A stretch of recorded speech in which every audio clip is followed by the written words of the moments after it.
Hi guys, Chris here from CCBS. In today's lecture, I'll be providing feedback on the first drafts of your CPs. So I'll be doing this through showing some best practice examples of what people did really well in their CPs. I'll also be showing examples of things that need to be improved on. And again, when you watch this, please keep in mind I'm not trying to shame anybody. I'm merely trying to use these examples for instructional purposes. Because believe it or not, so many of these errors that I'll talk about are errors that we see all the time in CPs. So please don't feel bad if you see yourselves included. Rather, I'm just trying to make sure that everybody learns from them in order to produce the best possible CP that they can. So by the end of today's session, you should be able to apply the necessary writing tools required for a management book, i.e. you understand the proper tone and the proper kind of readability that we're looking for. You'll also have a clear idea about the importance of editing, proofreading, and revising your team's text. Okay, so taking into account the feedback that you get from Xander and myself, resolving that, adjusting, and continually working on and amending all the different sections in your CP. Remember, this is an ongoing project that you'll need to be working on continuously over the coming days and weeks. I'll also be showing some best practice examples, and this will be a nice opportunity for you guys to reflect upon what people did well in the first drafts. And also I'm going to highlight some of the issues and recurring errors that we see both this semester and also in previous semesters. And again, I just want to emphasize, I'm not doing this in order to shame anybody. I'm just showing some common errors that probably all teams have done at some point. And I want you to learn from this and make sure that we don't see them again in future drafts, okay?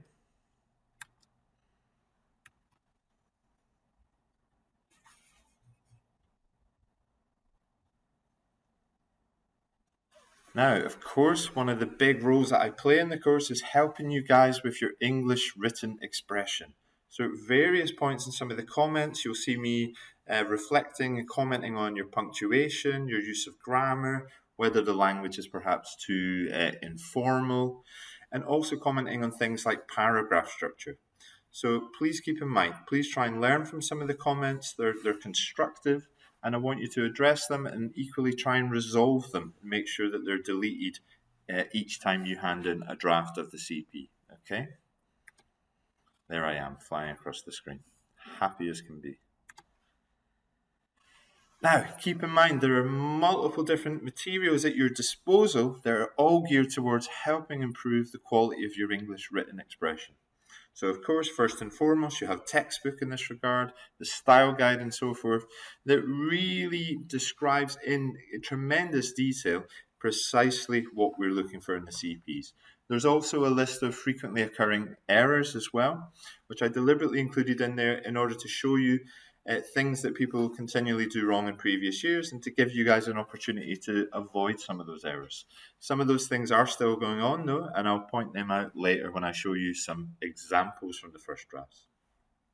Now, you also have specific writing classes, such as the one that I'm doing today, but also Sander's web lecture as well is available on writing tips.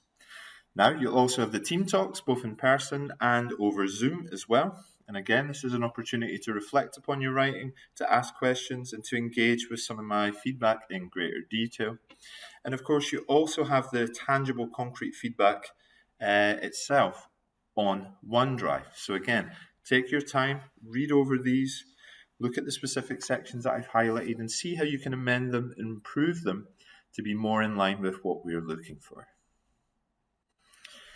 Now, remember, as I've continually flagged up, a really big part of the writing process is rewriting, okay? So it's really important that you're continually readjusting, reformulating, rephrasing different sections. Now, remember, you'll continually be learning new information over the course of the semester as you find more appropriate academic sources, as you become more concrete about exactly what it is you're looking for, and also based on the kinds of information that you'll get from your survey respondents and your interviewees.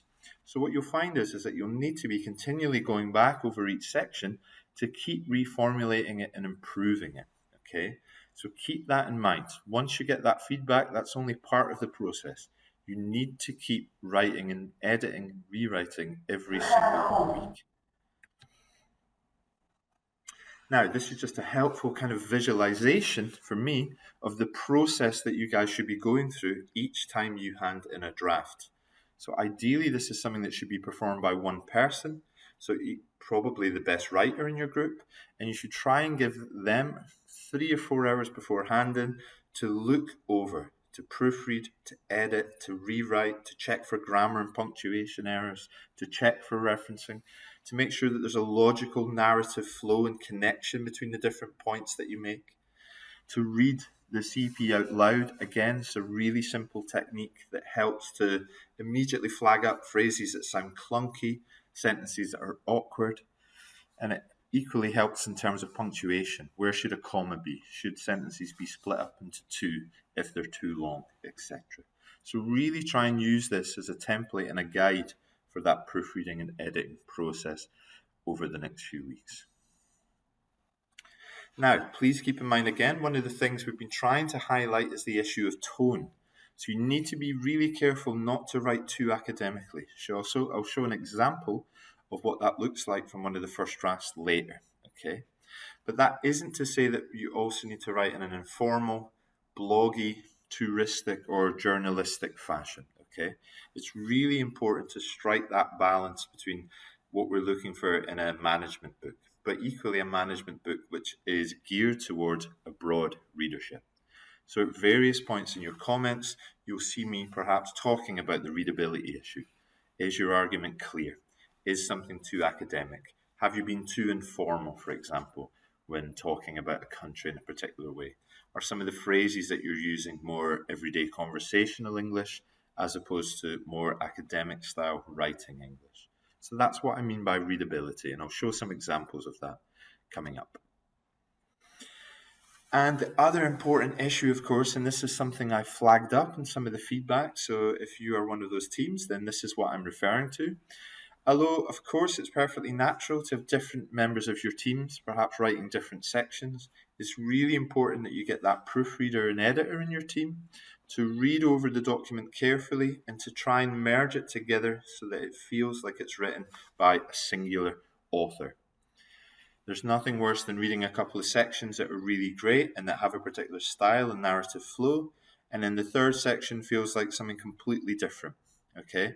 That's not what we're looking for in the book.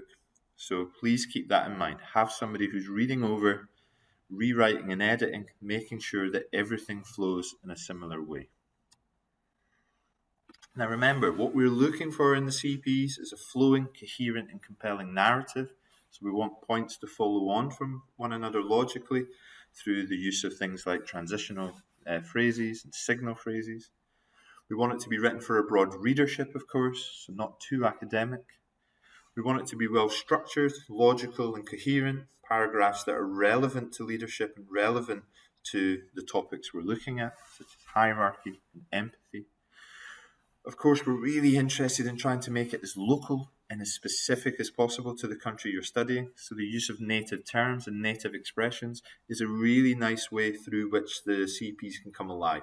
Some of you did this really well in your CPs, as I'll show later. Some of you could still look to incorporate more of this into your work. I've already mentioned the importance of proofreading, but again, you'll be amazed at how much of a difference it can be made by someone looking over it. Now, obviously, I've performed this function in these particular drafts, but ideally you want to try and eliminate some of the errors and recurring issues that I flagged up in subsequent drafts. You want to do that yourself. And then as the CP goes on, of course, you really want to make sure that you're effectively synthesizing various sources and data. So this is academic sources, but also the survey data and your interview data. And again, you want to synthesize this in such a way that tells a story, that provides examples to illustrate some of the points that you're making, okay? That makes it feel real, grounded in actual real business skills and practices. And again, this links to referencing, of course, so the importance of synthesis. Remember, most of the CP is about either directly quoting or paraphrasing and summarizing other people's ideas and other people's theories and insights about leadership skills and practices in the country you're investigating. So it's a really important skill to develop, how to effectively weave together all of these different elements to tell a story. a story which is logical, a story which flows well, and a story that captivates and intrigues a reader and grabs their attention. That's what we're striving for. And with this in mind, this is the sort of thing that I would no doubt sit in a classroom and ignore back in the day when I was studying, but I would really implore you to kind of use these 6 easy questions that George Orwell says every writer should ask. So just have a think about this as you look over your CPs and you write certain sections. Firstly, what are we actually trying to say here? So in some of the CPs you'll see I've made comments saying your meaning is unclear here. What is it you're actually trying to say? And what you actually find is that when you ask students face to face or in person, they're actually able to explain it in a far clearer way than they were in their writing. So try and get some of that simplicity and clarity into your writing. What am I actually trying to say? What words will express it in a clear way? So of course it's sometimes good to extend your vocabulary and to try and use certain words, but sometimes it's also better just to be simple, clear and to the point. Okay? What image will make it clearer? So again, I said this in relation to sometimes people using percentages or using numbers to describe how big a country is. A more impactful way of doing that is to paint an image of a country. How big is a country? So is it twice the size of London, for example? Is it 10 times the size of the Netherlands? That can sometimes be more impactful than just stating the numbers alone. This relates to the next point as well. Is the image impactful enough to affect the reader? And by that, I think we all use common phrases and so forth, but try and not use something which is too cliche. If it bores you when you're reading it, it probably means it's going to bore another reader. So try and use images, terms, and examples that are impactful, that will capture someone's attention. Next, you might think, could I have put this more clearly? So that's all about rereading over your own work. Does this make sense? Have I actually expressed what I was trying to get at? What is the main takeaway message that I want the reader to take from this paragraph? And finally, have I said anything that is unnecessarily ambiguous? So in some of the comments you'll see from me, I'll say this is an awkward sentence or your meaning is unclear here. That's what I'm referring to. Again, a really simple way of being clear is to show an example, a concrete example of something that you're talking about. It helps to illustrate and demonstrate your knowledge and understanding. Now, paragraph structure is also incredibly important, of course, when you're trying to write clearly. So some of you will see in your comments on OneDrive that I'm talking about really focus on your paragraph structure. So ideally, your paragraph should really kind of concentrate on one single point. Okay, so they should start quite generally. That's your topic sentence. So is it going to be about culture? Is it going to be about transformational leadership? Is it going to be about autocratic styles of leadership? And over the course of the paragraph, you want it to become more specific. You want sentences to logically flow from one another. Okay. And many paragraphs, though not all of them, also should have a good concluding sentence. You want to summarize. You want to conclude. Okay, what do I want the reader to take away from that paragraph there? What do I want them to take with them onto the next paragraph, the next section? Okay. So if you freeze the video now, this is just a really nice kind of colorful visual illustration of what a good paragraph should look like. It starts with a topic sentence in purple that sets the scene. This paragraph is going to be about culture. The first general point is in green, then starts to add to that in a little bit more detail by talking about some specific aspects of culture, group, community, organization, and so forth. In blue, there's then a specific example. So there's a specific definition from a particular author, in this case, Tyler, which is referenced, of course. Then in yellow, there's a second point. So this is, again, shifting the discussion slightly. So again, this is something you guys could do in your CPs. You could say, historically, leadership used to be like this in country X. Then you could have a second point. In recent years, there's been a shift. As more transnational organizations have entered the country, leadership styles have begun to shift. Then the next point would be about illustrating that shift. What has leadership styles shifted to? What are some of the concrete examples that could illustrate that shift? So you could do a bit of a compare and contrast. And then ultimately, as you can see in orange there at the end, there's a kind of concluding statement. There's something that tries to wrap up, summarize, tie a bow in what you've just talked about. And then you're ready to move on to a new paragraph. So if you see that in some of my comments, that's what I'm referring to. And have a look at this, freeze frame this, and have a look at this in your own time and model your paragraphs on this. Now, another really easy way of structuring your sentences and a really way of kind of providing structure, an overarching structure to your CPs is just use linking topics, use transitional phrases, okay? So there's some really simple things that you can do. You can illustrate a point, for example. You can give further examples or explanation. So you could say, in order to explain this in more detail. You could emphasize or expand upon a point. You could rank the ideas by importance or significance. So you could say there are 3 fundamental things that we need to know in order to understand Qatarian leadership. Then you could go on to rank them. Firstly, secondly, thirdly. And what this does is it helps to provide a sense of structure, but it also tells the reader that you know what is important, that your thoughts are ordered, that you're in charge, you're driving the bus, so to speak. And again, summarize, conclude, okay? Sentences and paragraphs shouldn't just be a collection of ideas or a bullet point list. Okay, they should develop, they should flow, they should have a beginning, a middle, and an end. So again, if you see comments like that in your CP, that's what I'm pointing towards, okay? And again, help is there. There are materials available for you already on OneDrive. Go to the downloads folder and you'll see a whole list of transitional phrases here. Keep them fresh, use different ones throughout the CP, okay? Now, at this stage, what I want to show are some best practice first drafts. So I just want to highlight some specific sentences, some specific sections, and other things that I thought that people did very well. Again, some of you will recognize this in your own CPs, which is great. So to begin, tone and readability is very important. So obviously we like to have things be a bit fun. We want you to use impactful examples to help illustrate a country, but there is a fine line in terms of getting that tone right. And here, Team Norway, I think, did it just about, okay? A very, very fine line. Took me a couple of times to read it, but by the end, I thought, yes, it's a really nice, fun, quirky example that they've given about fish cutting, preparing procedures in Norway. But it really helps to give insight into something about the Norwegian national character, and that's why I liked it. It's a small example, but it was a nice way to start. Most importantly, they then go on to start talking about the economic kind of mixture of socialism and capitalism in Norway. So it's a short point, it's quirky, but it doesn't dominate. They immediately get down to talking about the real business at hand, okay? But that's a nice example. And again, they use native terms there as well, which is also really good. Now, it's also important to keep things on topic. So I've mentioned this a lot in the introductions in particular. It's very important to make sure that your introductions at a certain point turn and shift towards talking about leadership skills and practices. Not too much, because that's not what you're doing in the intro, but just so the reader is clear that ultimately this is what the chapter is about. So many of you will see things like here, right, from Team Bangladesh, where I say, good attempt to link to business sector or to link to leadership. Do this sooner, okay?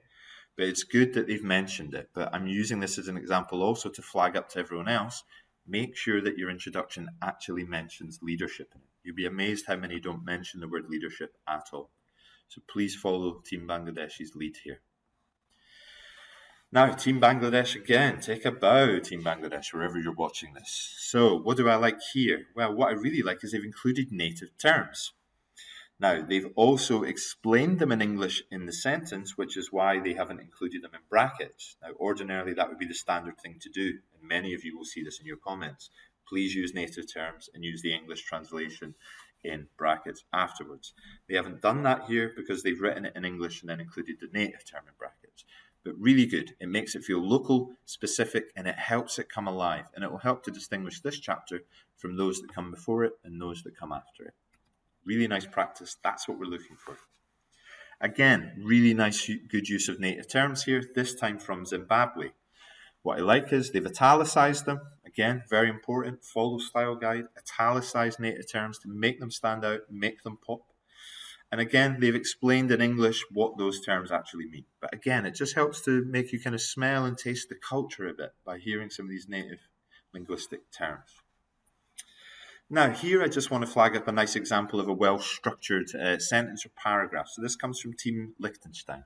So not everything in this paragraph is perfect, I should say. I'll come back to later what one of the issues is with it. But as you can see here, what I like about it is that they start by saying much of Liechtenstein's culture is directly derived from surrounding European influences. And then the next sentence goes on to explain that. It goes on to explain in greater detail that this links to language, spirituality, and art.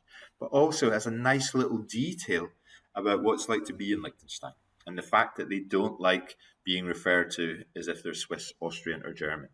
So again, that just gives it's a nice playful example that gives insight into what it's like to be in Liechtenstein. It'd be the equivalent of someone referring to me in English when I'm from Scotland. Fiercely proud of being an independent nation.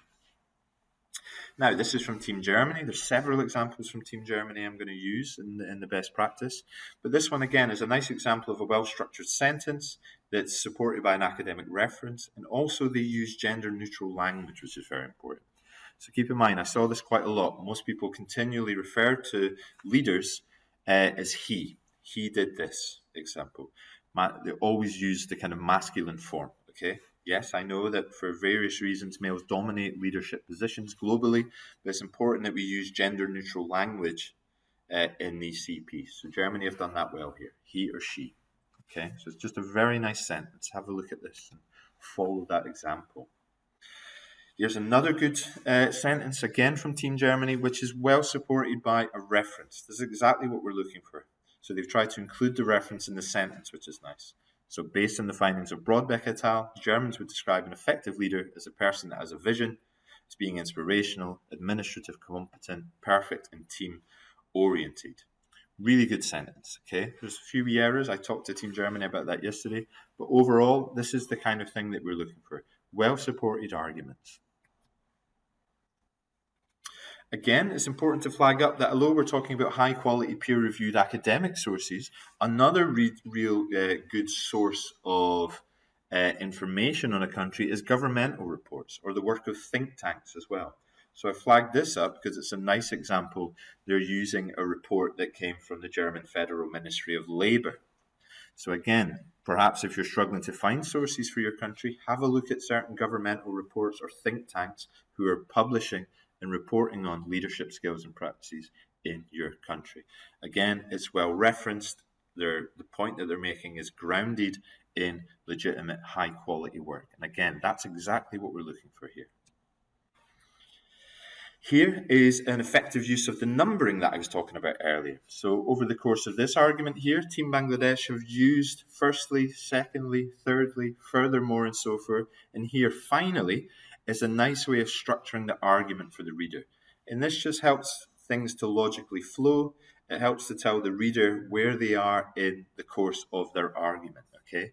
So try and follow this in your own writing. Use enumeration as a nice way of ordering your thoughts and guiding the reader through your discussions and arguments. Now, this is from Team Qatar. It's also a really good example at times to explain points. So too often, certain times, teams raised a particular issue that might have been of interest, but immediately moved on to talking about something else. Remember, you're trying to demonstrate your knowledge and understanding here. So a simple way to do this is just to explain a point. So they say the attitudes and behaviors are very remarkable associated with leadership in Qatar. To explain, the Qataris have high moral values based on Islamic principles and ideals such as honesty, modesty, solidarity, courtesy, consultation, obedience to seniors, and trusting others. So again, nice example of how you can link sentences together. This is the sort of thing we want to see in all the CPs. Again, from Team Qatar, this is just a really nice, simple way to start a section, so to get off and running immediately. So sometimes what we tended to see was a bit of a preamble at the beginning of sections. People were sometimes defining hierarchy and power distance or giving definitions of empathy and so forth. We don't necessarily want that in the CPs. We want you to hit the ground running immediately, okay? So here they've just said to understand hierarchy in Qatar, you must first realize that status, respect, and age play key roles in how business or Qataris make their decisions. That's excellent. They're setting up the discussion really well there. What I'd want them to do is to then follow up on each of these points. Talk about how status, respect, and age play key roles, okay? But they're setting up the argument and they're immediately getting into it. Excellent. Here is just a nice example of a well-structured argument. So this comes from Team Zimbabwe. And what they've done there is they've introduced a particular point. Overall, Zimbabwean leaders are autocratic rather than democratic. So what I want to see from them is to explain that in more detail. And they do that by showing an example. Hence, they are more likely to impose initiatives and ideas upon their subordinates. And they carry on, so on and so forth. But that's really nice. It shows that they're in control, they're introducing a point, and then they're explaining it. And they're explaining it through showing concrete examples of what a leader would do in an organization. So again, have a look at this. Make sure you have more of that in your own writing. Now, just to finish today, I just want to flag up some recurring issues. Please keep in mind, if you see your team mentioned in this, I'm not trying to shame or embarrass you. I'm just trying to say these are things that everybody has probably done at some point in the CPs. So almost everyone will recognize these in their own CPs, but I had to pick some examples. So, okay, first thing is about keeping the discussion leadership oriented. So in particular, this refers to the introduction, but it's also something that some of you will have saw comments about in other sections. But the introduction is the primary place, I think, where people sometimes go into too much detail about certain things. So commonly these things are religion, history, colonial background, post-Soviet history, and so on and so forth. Of course, all of these things are important. Okay, we're not trying to diminish that. But what we need to keep in mind is that it's a leadership management book.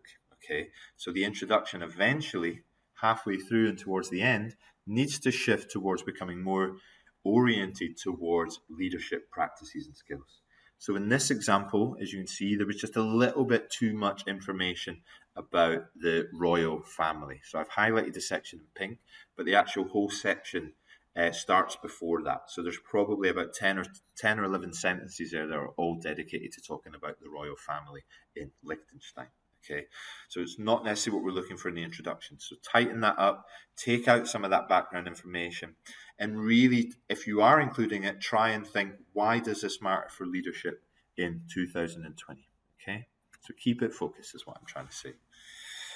Here's another example, this time from Team Zimbabwe, where there's just too much of a discussion. I won't read all of it, but they're talking about a kind of a tripartite cosmos that's kind of part of the kind of value system in Zimbabwe. Of course, that's important. I'm not trying to diminish that. All I'm saying is there's too much attention dedicated to it here in a section which is supposed to be about hierarchy. And there isn't a strong link made between why this belief system impacts concretely upon leadership practices and skills. Okay, so it's really important when you're writing to ask yourself, how does this impact upon leadership? If you can't answer that question, it probably means that it needs to be shortened, reduced, or perhaps even taken out. Here again, so I think, back to Team Liechtenstein. So this I'm just using as an example. Sorry, Team Liechtenstein. I'm just using this as an example of how when an introduction ends, you want it to end on the note that, this is about leadership. And here, the final sentence, although it's a good sentence, it goes like this. The country is a tremendously religious state. Catholicism is the main practice, so many shops and businesses are closed for the Sabbath. It's nice. They give a practical example of how religious the country is. That might be something that's good to know if you're working in an organization there, perhaps as a non-national, for example, foreign national. However, the final thing in the introduction is not about leadership. Okay, so this is a common thing that we see. So please make sure that when you finish the introduction, the reader should know beyond any doubt that what the chapter is going to be about is leadership. Here is an issue of paragraph structure. So quite a few of you will see comments like this in your text where I'm saying you're moving back and forth between different points. Okay, so I won't necessarily read this here for the purposes of time. You can read this as I'm talking now. But very often when I say paragraph structure, I'm referring to the fact that people are shifting between talking about demographics, for example, then they go on to talking about geography or culture and values, then they'll go back to talking about demographics again, okay?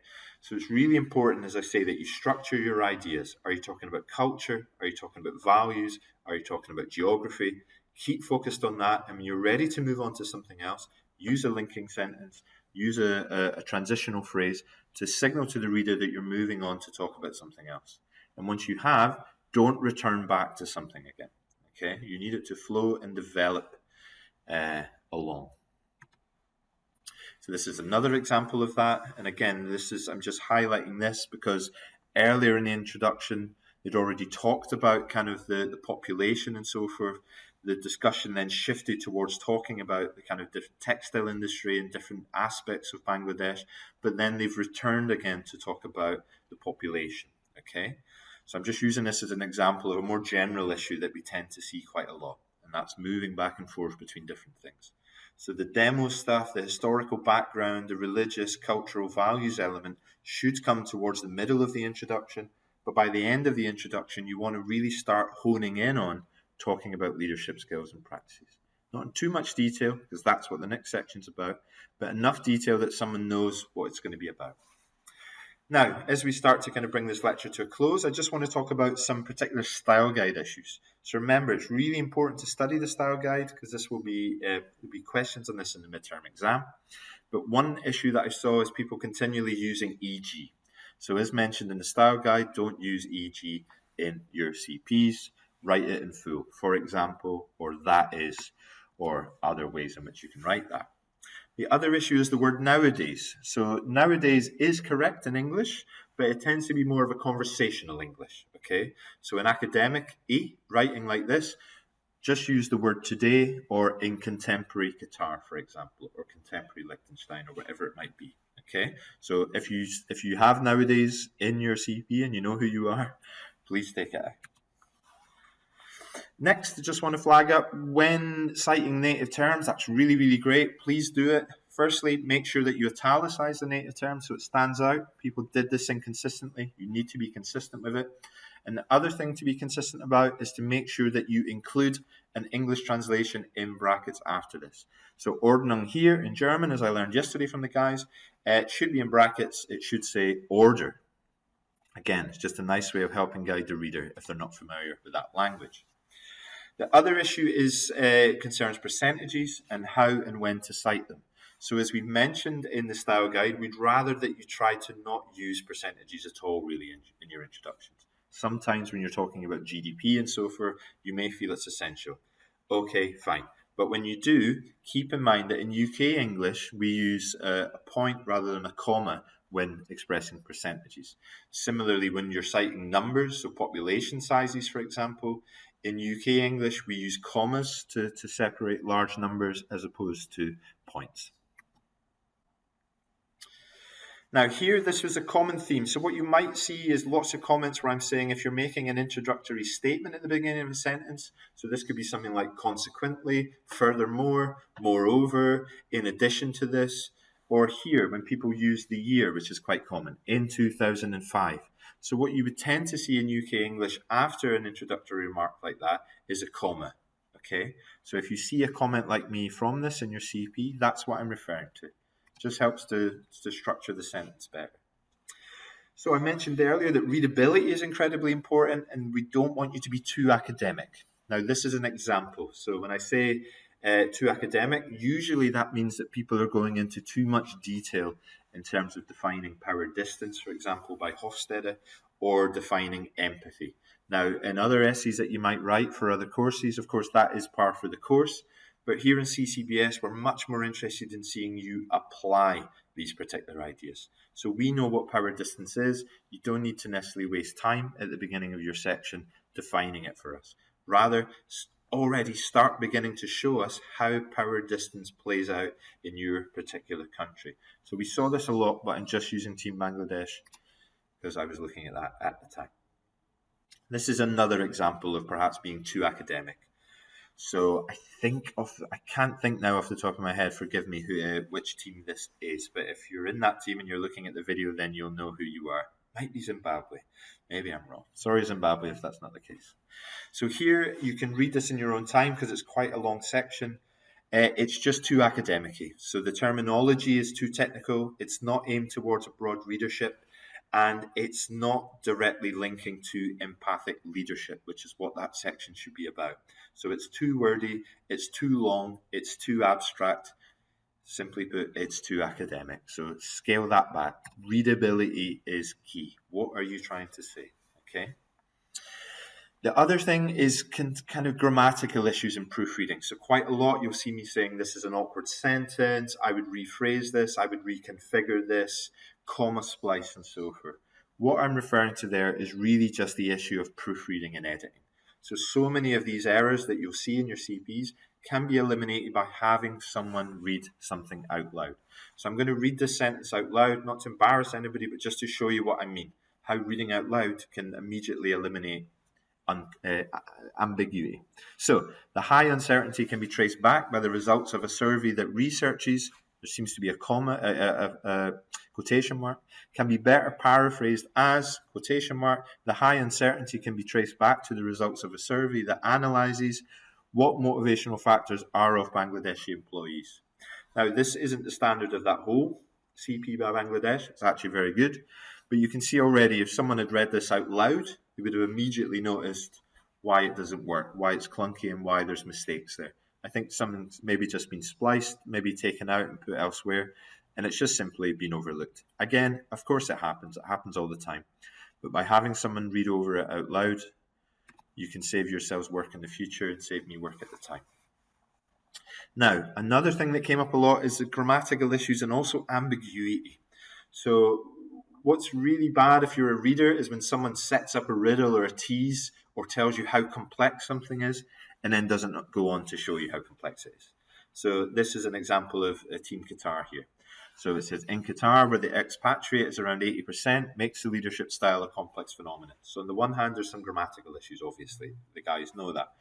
But it's also more of an ambiguity because they're highlighting something. Oh, it's so complex. And then the first thought as a reader is, go on, tell me why it's so complex then. So don't set up things. Don't say things are so complex, things are so richly, magnificently interesting, if you don't go on to then show how that's the case. So what I'm saying is show, don't tell. And then finally, this isn't the kind of the worst offender in this respect. So apologies, Team Bangladesh, but I'm just using this as an example to illustrate a broader phenomenon. And this is the issue of redundant sentences. So sometimes you'll see a comment from me talking about this. And what I mean is just that the sentence isn't necessary in that particular section.